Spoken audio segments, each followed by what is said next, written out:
It's your girl Jay with today.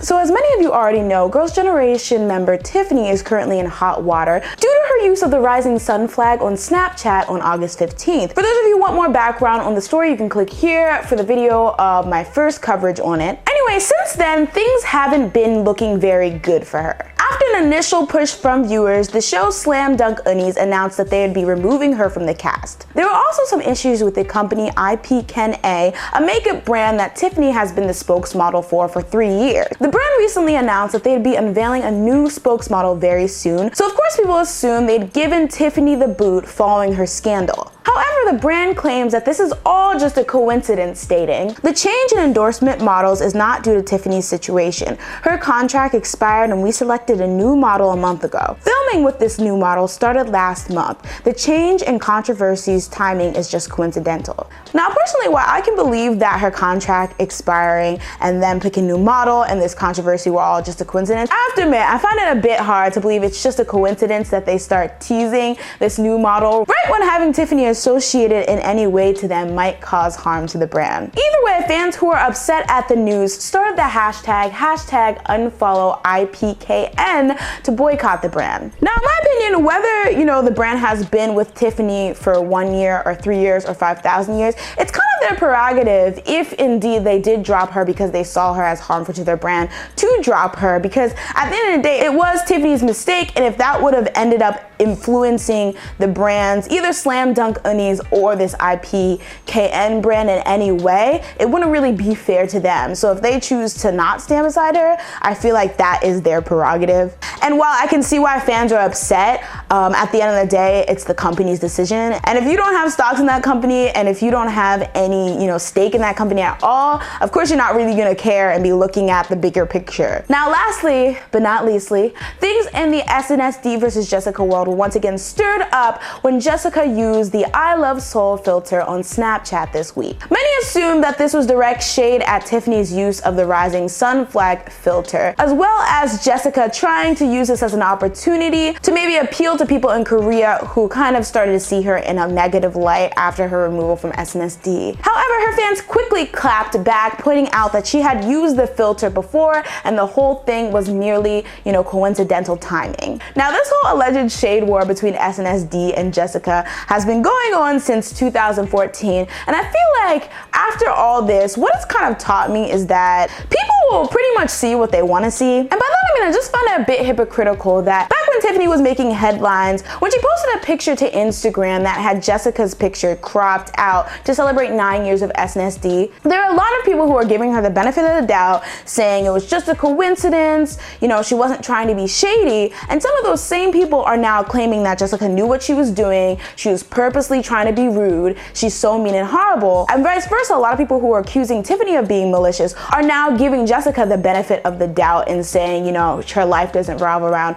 SNSD and she was just doing it to do it. I just can't be behind people demonizing one but not the other for supposedly shading, or giving one the benefit of the doubt and not the other. Because at the end of the day, they're both grown women and both of them know what their relationship is at this point. Either they don't like each other, or they're completely fine with each other, or they don't care about each other at all. So I feel like this whole situation is just a reminder that no matter how diplomatic people claim to be, we all have kind of personal biases that influence how we perceive situations. And at the end of the day, the only people who really know what's going on or what their intentions are Jessica and Tiffany. Moving on, rookie group Blackpink makes history, y'all. Blackpink, who recently made their debut with Whistle and Boom Ba Ya, have just broken a major record in the K-pop world, and they're barely 2 weeks into their debut. With their win on the August 21st episode of Inkigayo, they've now become the fastest girl group to win #1 on a music show, with 13 days. The previous group to hold the record was Miss A, and they've actually held it since 2010, when they were able to win #1 22 days after their debut with their single Bad Girl Good Girl. Now, what's really cute is that their label mates winner currently hold the record for fastest boy group to win #1 with 6 days. And to top things off, winner actually set this record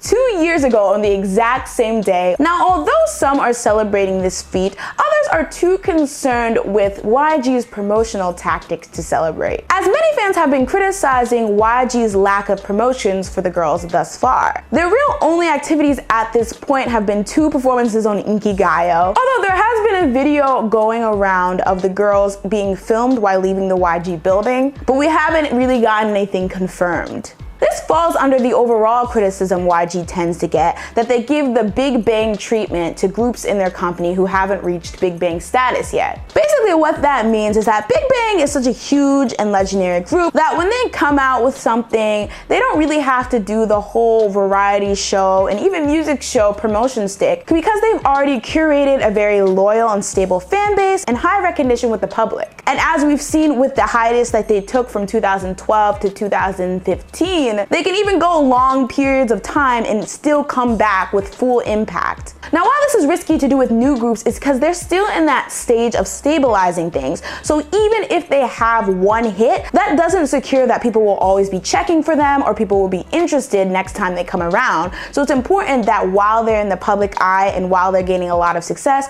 to build upon that with things like appearances on TV, variety shows, and just ways to get to know the girls more. Either way, they're doing well so far, so I'm really hoping that YG gets it together and gets these girls out on TV and in CF deals and things of the sort. Speaking of new generation girl groups making history, Twice, who is going to celebrate their 1st anniversary in October, got an early birthday present when it was announced that they hit 150,000 copies sold of their mini album Page 2, which they released in April. They currently hold the #1 female selling album of 2016, but now they've added to their list of achievements becoming the only girl group that debuted after 2012 to sell 150,000 copies of their album. To put in perspective, only Girls' Generation is currently selling that much in terms of physical sales. With their high physical sales, multiple variety appearances, abundance of CFs, and popularity of their tracks like Ooh Ah and Cheer Up, many people feel as though we've found our next big top girl group in the form of Twice. Now, as much as I'm a huge fan of Twice and I love that for them, I feel like it's a bit too early to start making those claims. They're of course on the right track, but they just need, a couple more years of experience and a chance to stabilize their fan base. Cause like I said, they haven't even celebrated their 1st year anniversary yet. But I definitely think as of now, they are leading the pack. But of course, guys, that's just my opinion, and as always, I want to hear yours. Did you expect the Tiffany scandal to get this big? And how long do you think she'll be reflecting before she makes her return to the industry? Also, how do you think Tiffany's scandal will affect SNSD as a whole? Like, for instance, there was a rumor going around that TTS was going to make a comeback before the end of the year, but now that Tiffany is in this situation, I can't help but feel that they're probably going to cancel it. What do you feel about YG management, and how do you think they're doing with Blackpink so far? Now, I know they've only been around for 2 weeks, but a lot of rookies have done a lot of stuff in that time frame. So do you think that they need to step up the game, or people need to give it time? And last but not least, what do you think about Twice? Do you think that they're in the lead and they have what it takes to eventually be the next top group? Or do you think people need to give it a rest? And since we never know what will happen, it's still very much up for grabs for any of the new gen girl groups, in addition to groups that may have not even debuted yet. Let me know down below, and as always, guys, if you like the video, make sure to like the video. If you love the video, make sure to share the video. That's it for today, and see you next time on Weekly Wrap Up. Yeah.